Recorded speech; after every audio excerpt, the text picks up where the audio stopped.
Bienvenidos. Las portadas de estas obras nos ahorran una detallada presentación. Isabel Allende, chilena residente en los Estados Unidos, es una de las autoras más famosas a escala mundial. Sus libros llegan al corazón de jóvenes y adultos, de hombres y mujeres, que encuentran en sus relatos la fascinación que los envuelve y los cautiva de principio a fin. Venga con nosotros a un hotel de la ciudad de Ámsterdam a ver y escuchar la conversación con Isabel Allende.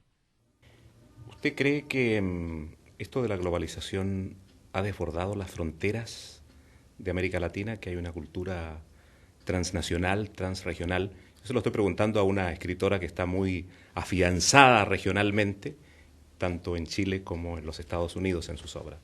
¿Pero existe algo transnacional? Hay una penetración cultural que existe desde mucho antes que se hablara de globalización, que yo creo que venía básicamente a través del cine y de la televisión al resto del mundo, desde Estados Unidos para el resto del mundo. Y ahora hay un poco más de intercambio en ese sentido, pero es casi un imperialismo cultural del mundo occidental hacia el resto del mundo. Sin mayores contrapesos. Sin mayores contrapesos porque, por ejemplo, en Estados Unidos llegan pocas películas extranjeras. Las pocas que llegan se dan en cine club. A los americanos no les gusta ver películas que tienen subtítulos, o sea que son muy pocas, pero contadas con los dedos de la mano, las películas extranjeras que en un año hacen algún impacto en Estados Unidos. Luego no les gusta leer traducción tampoco, así que son muy pocos los autores de otras nacionalidades traducidos al inglés que se venden masivamente en Estados Unidos o que tienen crítica. ¿Y esto es comparable, el fenómeno de Estados Unidos con el de Europa, a su juicio? Yo no sé cómo es en Europa, pero en Europa hay mucho más intercambio porque los libros se traducen inmediatamente, cruzan toda la frontera. Lo que se está publicando en Alemania se publica al mes siguiente en Italia. Hay un intercambio mucho más activo. Le pido una reacción a una visión crítica de esta globalización cultural.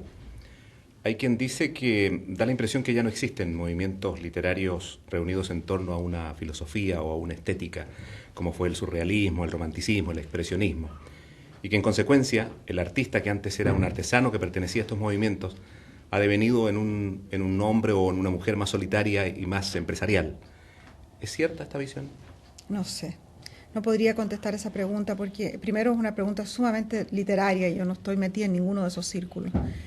Y luego yo creo que hay que mirar las cosas con una perspectiva más histórica.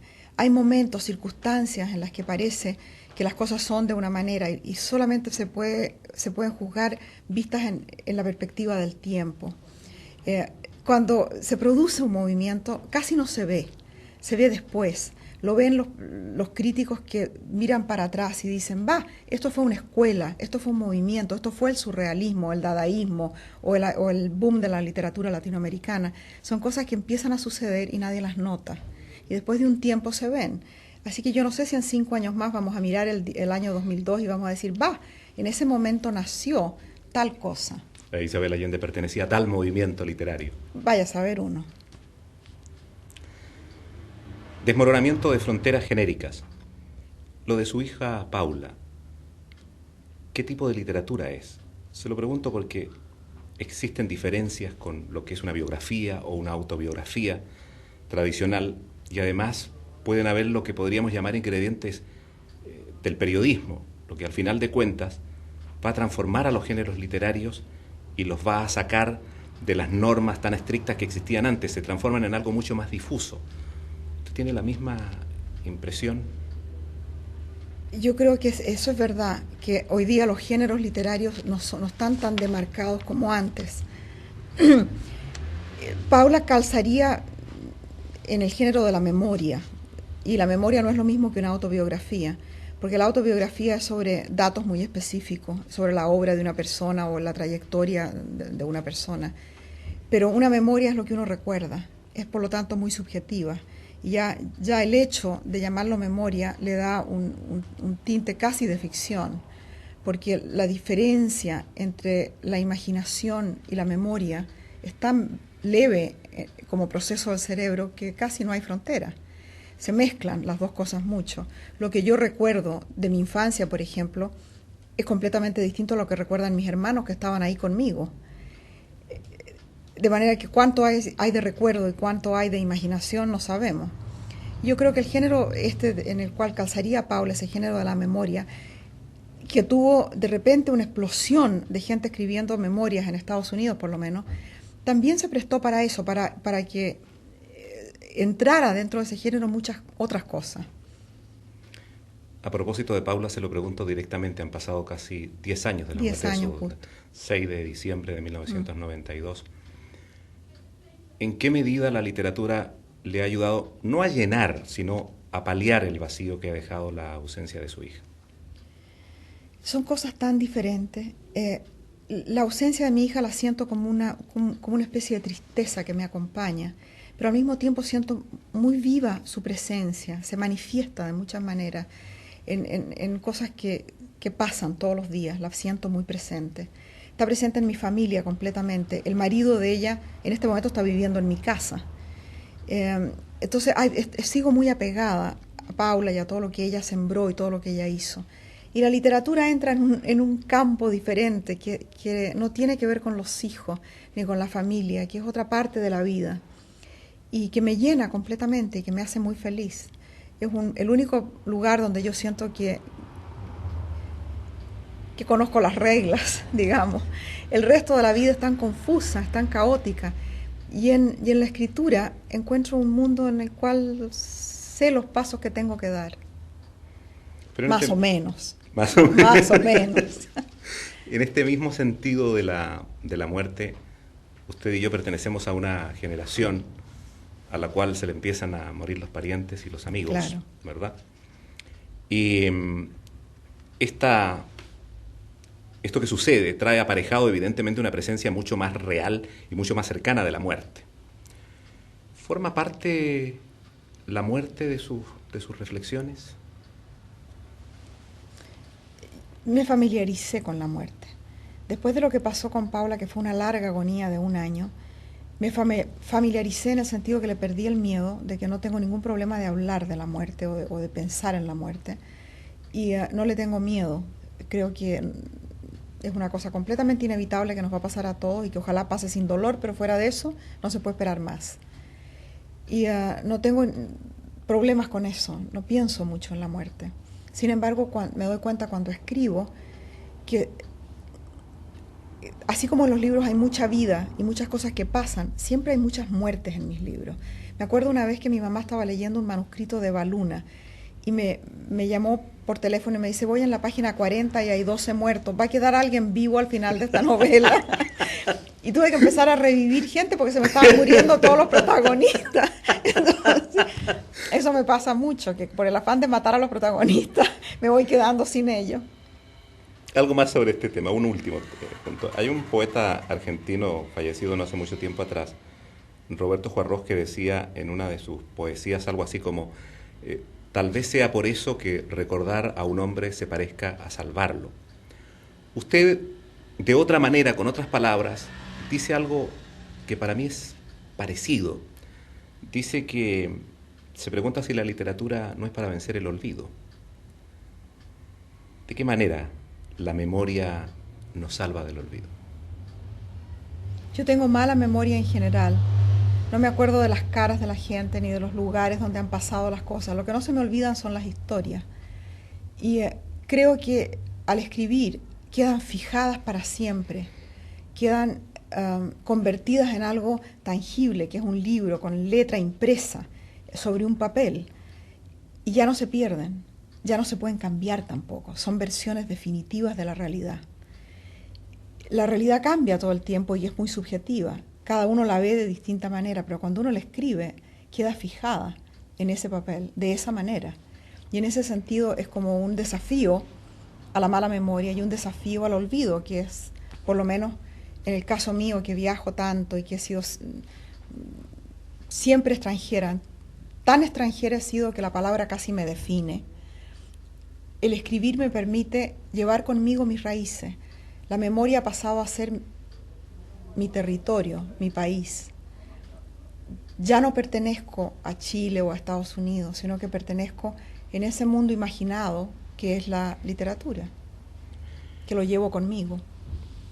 Y entre esto de la muerte y el olvido hay una relación que se entreteje con otra constante de su obra, que es la compasión.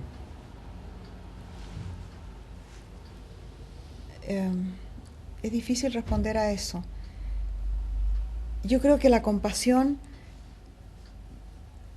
viene de una cierta experiencia, viene de haber visto mucho mundo. Y a mí me ha pasado, he tenido la buena o la mala suerte, de que me ha tocado andar por todas partes, ver mucho. Y de ahí nace la certeza de que la gente tenemos mucho más en común y son mucho más las afinidades, las similitudes que las diferencias. Y uno se puede encontrar de repente en una aldea de Nepal, donde no habla ni una palabra y no conoce a nadie, y la abuela que está sentada en la calle tejiendo es igual a mí, es una abuela igual que yo, y quiere para sus nietos lo mismo que quiero yo. Y esa señora tiene corazón y tiene hígado y tiene manos y tiene arrugas igual que yo. Entonces, las similitudes son tantas que no importan las diferencias. Y de ahí nace, creo yo, una especie de tolerancia que se parece a la compasión. A pesar que quieran hacernos creer todo lo contrario, que las diferencias son cada vez manifiestas. Yo creo que estamos viviendo un momento muy crítico, un momento en el cual son los últimos aleteos de una manera de pensar, son los últimos aleteos del siglo XX, de la guerra, de la confrontación, de la testosterona, de todo eso. Y vamos entrando en un mundo que va a cambiar, y vamos a tener que pasar por una crisis larga, y el mundo va a cambiar para mejor. Yo no creo que vamos a evolucionar para atrás, sino para adelante. Se lo preguntaba porque usted sabe que en Europa ha aumentado considerablemente la discriminación, la segregación, el miedo al otro, al extranjero. Sí, pero junto con eso, ¿por qué pasa eso? Porque cada vez hay más extranjeros, cada vez las fronteras se borran más, cada vez hay más masas de gente que pasan de una parte a otra, cada vez el mundo es más globalizado, más unido, más comunicado, hay más información. Entonces viene la reacción. La reacción en contra de eso son los nacionalismos, el fundamentalismo, las fronteras que se cierran, los movimientos como los que usted me describe, que son reacciones lógicas a que eso ocurra, pero hay que ver el otro movimiento también. Esto es una reacción a una cosa que está ocurriendo y que no se puede detener. Es un poco como lo que ha ocurrido, por ejemplo, con el feminismo, que ante el movimiento de liberación femenina vino una reacción brutal en contra, que prácticamente lo aplastó el movimiento, pero lo que ya había sembrado no se pudo detener. Y otra vez, y eso sigue expandiéndose en la sombra, lentamente sigue creciendo. Y así vamos. Si usted mira la historia de la humanidad, verá que a pesar de que el péndulo va de izquierda a derecha, para adelante y para atrás, y a veces vienen los bárbaros y parece que no quedara nada, lenta pero seguramente la humanidad va a una tendencia liberal, va a una tendencia en la cual hay más justicia, en la cual hay más igualdad, en la cual hay más libertad. A eso tendemos. Ahora, que no se obtenga en su vida o en la mía, bueno, hay que resignarse. Pero si uno mira la historia, comparemos los tiempos de hoy con los de la Edad Media, con los del siglo XIX, comparemos la situación de la mujer o la situación de cualquier ciudadano hace 100 años atrás y la de hoy. Y es diferente, y es mejor la de hoy. Voy a volver a lo del feminismo, pero antes quisiera cambiar de escenario radicalmente para pasar a otra constante de su obra, que es el buen humor. ¿No le parece extraño que haya tanto buen humor en su obra, viniendo usted de un país tan caracterizado por la sobriedad andina, y que tiene ese terror inmenso a pasar vergüenza ajena y todo eso? ¿No es raro? Es curioso que me diga eso, porque acabo de terminar un libro que se llama Mi País Inventado, que es una memoria sentimental sobre Chile, en el cual hablo justamente de eso, de que nosotros somos un país de tontos solemnes, que nos da terror hacer el ridículo, y tenemos sentido del humor para reírnos de nosotros mismos, eso sí tenemos, y andamos contando chistes de Donoto generalmente. Sí, generalmente. Pero en realidad un verdadero terror hacer el ridículo, y eso nos impide reírnos de muchas cosas de las que nos deberíamos reír. Y de eso se trata, es uno de los temas que tengo en el libro. Ahora, ¿de dónde saqué yo esto? Yo creo que fue una reacción justamente a ese medio tan estrecho en el cual yo nací, en el cual me crié. El Chile de los años 50, usted no sabe lo que era. Sí, lo sé perfectamente. Lo sabe perfectamente. También como usted. Era ya imposible, era como una camisa de fuerza, conservador, pequeño, con el peso de la Iglesia Católica, un país en el cual una mujer sobre todo tenía muy pocas chances si no nacías en una situación muy privilegiada o si no eras muy capaz, eran muy pocas las chances que uno tenía. Y yo desde muy chica creo que vi la injusticia del patriarcado, de la autoridad, del machismo chileno, y me rebelé contra eso, y la única manera de hacerlo era con humor, porque si no te mataban. Y empecé a trabajar en la revista Paula cuando tenía 20 y tantos años, y atacando el machismo siempre con humor, porque no había ninguna otra manera de hacerlo. Con crónicas muy ácidas, ¿verdad? Claro, y después en televisión haciéndolo también. Y me pasaba, fíjate, que tenía muchos fans que eran hombres, y me escribían cartas a veces, y me decían, yo tengo un amigo que es igualito al que sale en el troglodita. Siempre era un amigo.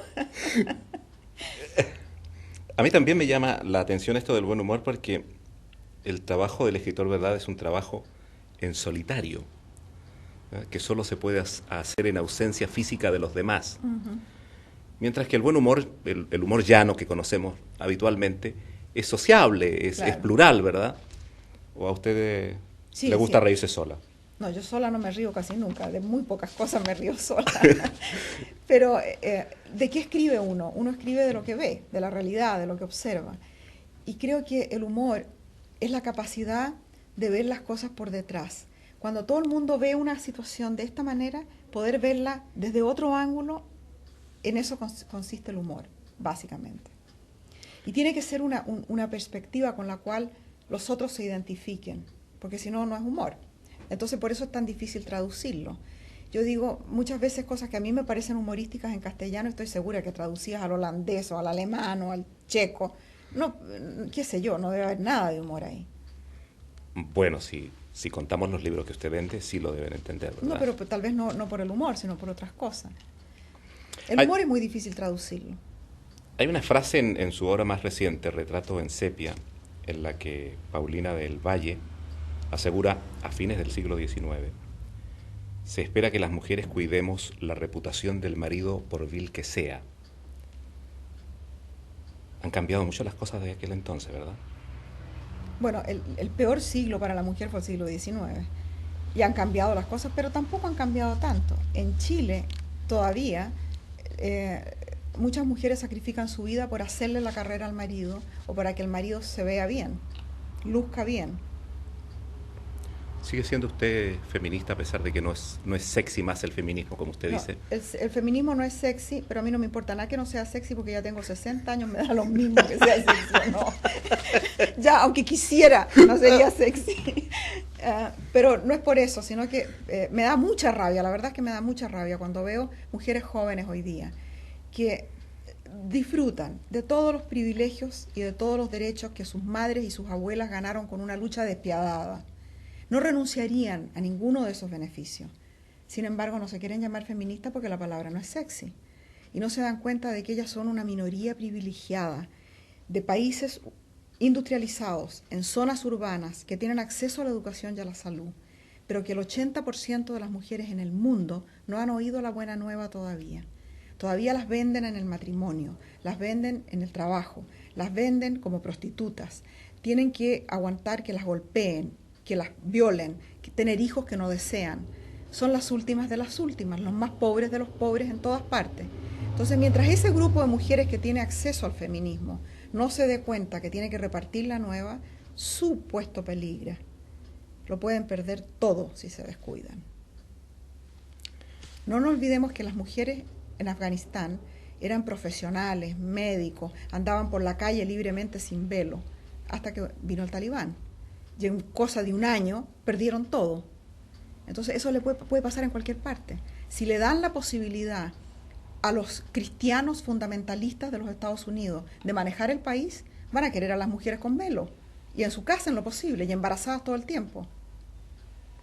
A propósito de cambios, parece que está todo preparado para el lanzamiento de su última creación, y si son ciertos los chismes, se trata de un cambio radical de orientación literaria, concretamente escribir para jóvenes. La novela se va a llamar La ciudad de las bestias. Pero vamos por partes. ¿Por qué este cambio? Ay, porque ya llevaba 2 novelas históricas. Y las novelas históricas tienen la cosa maravillosa que hay mucho material que uno recibe por la investigación, pero también es una camisa de fuerza, en que uno se mueve en un parámetro muy determinado ya por la historia, mucho más realista. Y quería volver a la magia, quería volver a ir a una cosa más libre en la cual pudiera echar a volar la imaginación. Y además tengo nietos que ya leen.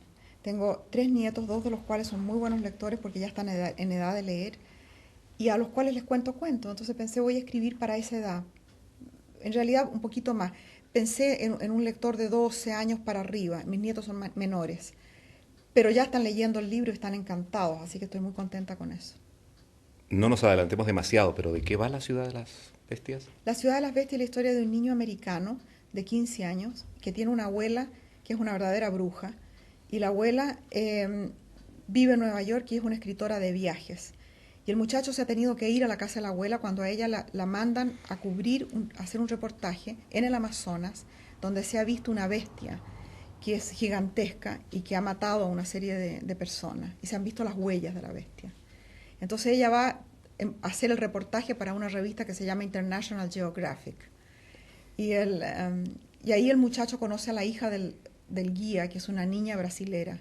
Y estos 2 niños, ella de 12 y él de 15, se pierden en la selva y viven una aventura con una tribu de indios que nunca ha sido contactada y llegan a un lugar mágico donde está la bestia, donde está todo lo demás. Pero en realidad es un viaje interior también, en que ellos crecen. Tal vez sea culpa mía, pero no recuerdo yo haber leído el por qué precisamente cada 8 de enero usted convoca la inspiración. Porque empecé La Casa de los Espíritus un 8 de enero. Y como fue un libro afortunado, decidí empezar el segundo el 8 de enero para que me trajera suerte. Y ya después dejó de ser por superstición y empezó a ser por disciplina, porque se me complicó la vida. Cuando los libros empezaron a publicar y todo, ya empezó la necesidad de viajar, de asistir a tanta cosa que antes no tenía que hacer. Entonces se me complicó el calendario hasta el punto de que ahora yo reservo los primeros meses del año, a partir del 8 de enero, para escribir. Y ahí no hago nada más que escribir hasta que termino el libro. Por eso estoy aquí ahora, porque acabo de terminar el otro libro. Pero esto de la inspiración merece otra reflexión, porque hay escritores que aseguran que la inspiración no es otra cosa que el resultado final del esfuerzo, de la constancia, del sacrificio, del escribir cada día y del corregir cada día. Usted, en cambio, no importa. Usted, en cambio, dice todo lo contrario, ¿no? Que una vez al año, en ceremonia casi religiosa, la inspiración o las musas acuden a su llamado. No siempre ha sido así. Yo creo que el trabajo es indispensable, pero que hay un factor de inspiración sin ninguna duda. Y hay momentos en la vida en que uno no lo tiene. Hay que continuar con el trabajo, pero no sale nada. Y a mí me pasó después que murió Paula, que por 3 años no pude escribir. Y no es que no tratara, sino iba todos los días, me sentaba ante la computadora y prendía la computadora y escribía cosas que había que tirar a la basura, no servían para nada. Y después me acordé, en ese momento, final después de 3 años, me acordé que soy periodista por entrenamiento, digamos. Y que si me dan un tema y tiempo para investigar, puedo escribir sobre casi cualquier cosa, no sobre política o deporte, pero sobre casi cualquier cosa. Y me di un tema que fuera lo más alejado posible de la muerte y del dolor. Y escribí un libro que no es ficción, que se llama Afrodita, sobre comida y sobre la lujuria y la gula, digamos, los únicos pecados capitales que valen la pena. Todo lo demás una pérdida de tiempo. Entonces, escribí ese libro y me di cuenta de que si alguna vez me vuelve a pasar de estar bloqueada, de no poder escribir, de que no haya nada de inspiración, siempre puedo volver a algo que sea de tipo periodístico, en el cual es trabajo, es hacerlo bien con trabajo. Yo voy a terminar con esto. Señora Isabel Allende, usted dejó Chile en días aciagos, pero lo cierto es que la dictadura ha terminado hace ya más de 12 años.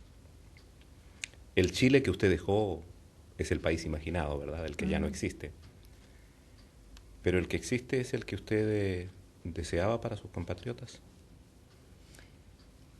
No sé lo que deseaba para mis compatriotas, porque cuando yo me fui de Chile era en los años 70, cuando el mundo creía en un ideal socialista. Todavía había gente que pensaba que eso era posible, un mundo en el cual no fuera el capitalismo salvaje lo que manejara la sociedad y la economía y todo lo demás.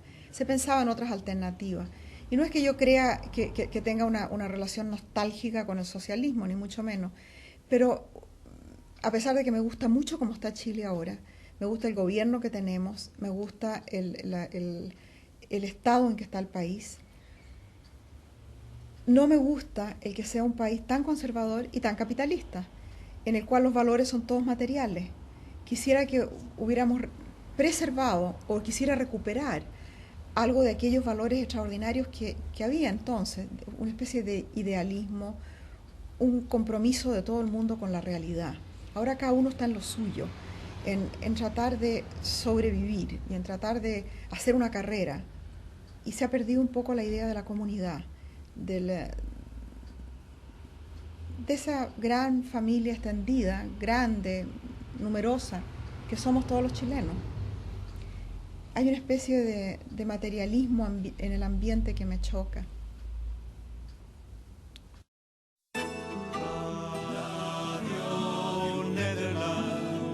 La radio que